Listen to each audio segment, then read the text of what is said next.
Vous écoutez Radio France Internationale, nous sommes en direct de Paris où il est 17h.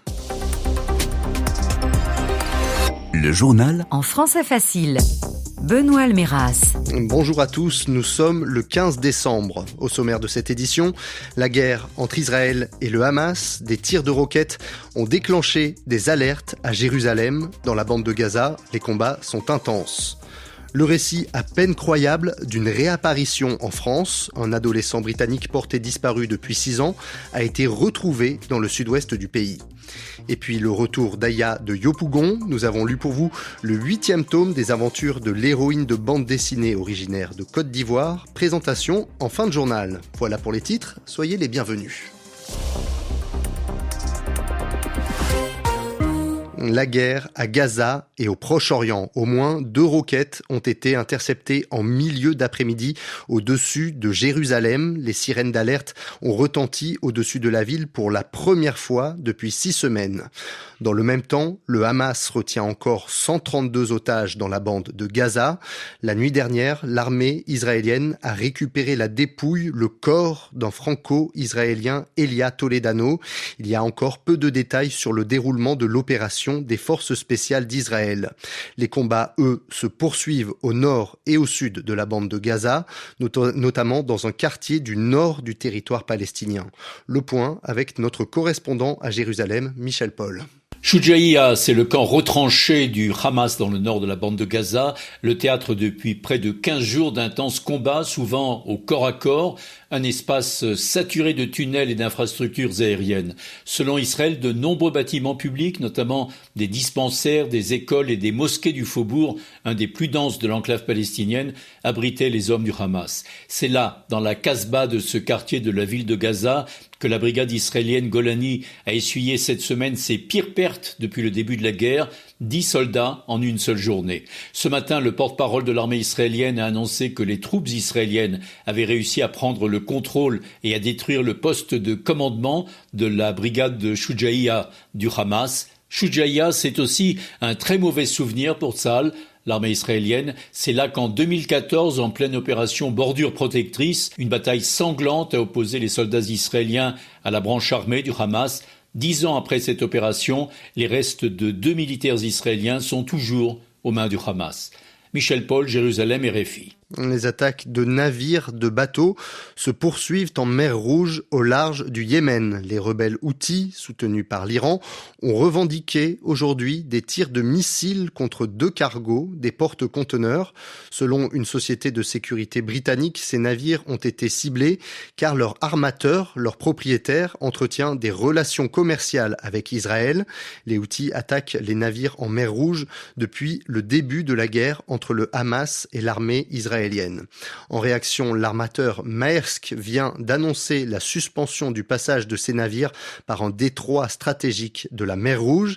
Et pour la ministre allemande des Affaires étrangères, Annalena Baerbock, ces opérations des Houthis mettent en danger Israël et la navigation internationale. Fin de citation. L'Union européenne aidera l'Ukraine quoi qu'il arrive. La promesse est signée Ursula von der Leyen. La présidente de la Commission européenne s'engage car tôt ce matin, le premier ministre de la Hongrie, Viktor Orban, a posé son veto, a bloqué le versement d'une nouvelle aide européenne de 50 milliards d'euros destinée au gouvernement ukrainien.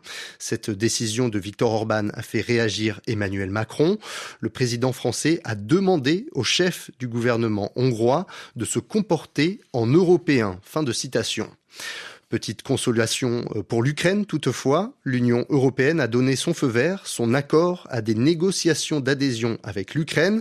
L'objectif, que le pays d'Europe de l'Est fasse partie de l'Union européenne à terme, mais le processus prend des années. Des discussions seront également ouvertes avec la Géorgie. Le pays du Caucase est également candidat à l'adhésion à l'Union européenne. Des dizaines de milliers d'habitants de Tbilissi sont descendus dans les rues de la capitale géorgienne pour fêter le démarrage annoncé de ces négociations. Sa disparition avait été signalée il y a 6 ans en Grande-Bretagne. Alex Batty, qui avait à l'époque 11 ans, vient de réapparaître près de Toulouse, dans le sud-ouest de la France. Le jeune Britannique est aujourd'hui âgé de 17 ans. Il raconte avoir été enlevé par sa mère qui n'en avait pas la garde. Le récit de Marie Casadebé.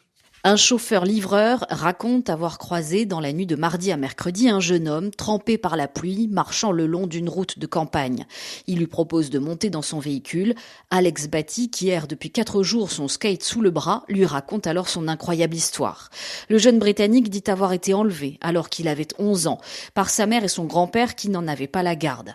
Sa grand-mère, sa tutrice légale, avait à l'époque signalé sa disparition. Elle craignait que les 2 adultes ne mettent leur projet à exécution, déscolariser Alex et lui imposer un mode de vie alternatif.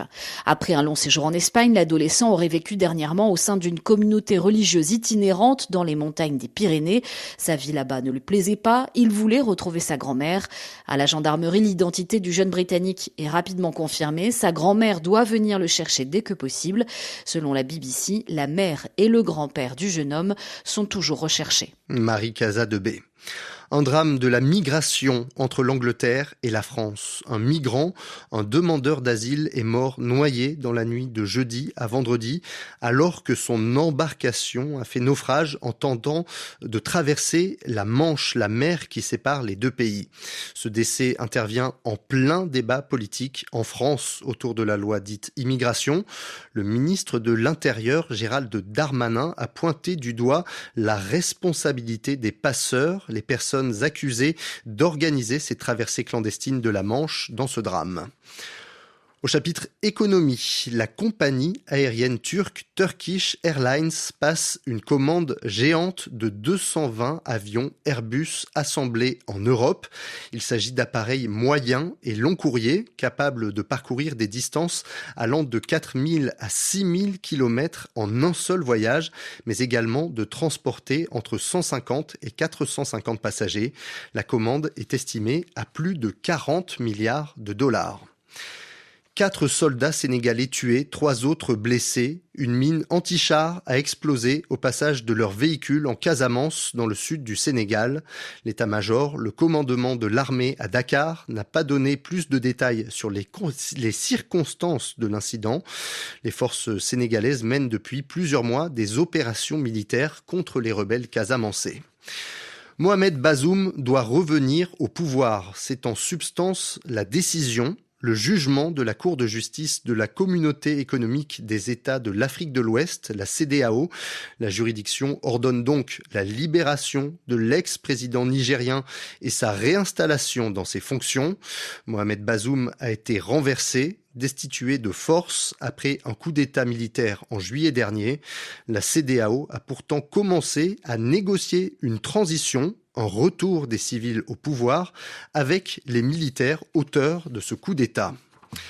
Aya de Yopougon est de retour. Aya, c'est cette héroïne de bande dessinée qui vit dans un quartier populaire d'Abidjan. Depuis 2005, les tomes de cette série de bande dessinée, imaginée par l'autrice Marguerite Aboué et mise en image par Clément Oubrerie, se sont vendus à plus de 900 000 exemplaires. L'an dernier, le 7e tome se terminait avec l'arrestation d'Aya, organisatrice d'une manifestation contre les conditions de vie à l'université.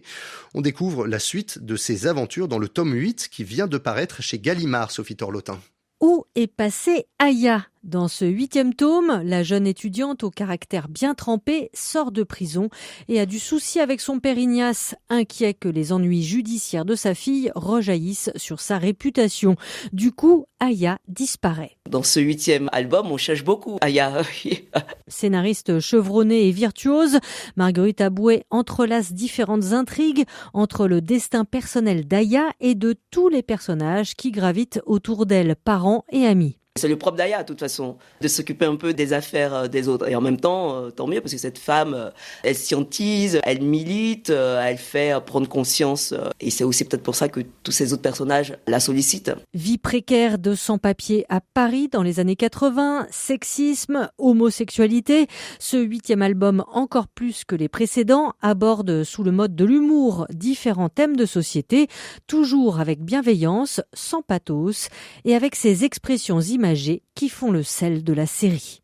Aya de Yopougon et Sophie Torlotin pour finir ce journal. RFI, il est 17h10 à Paris.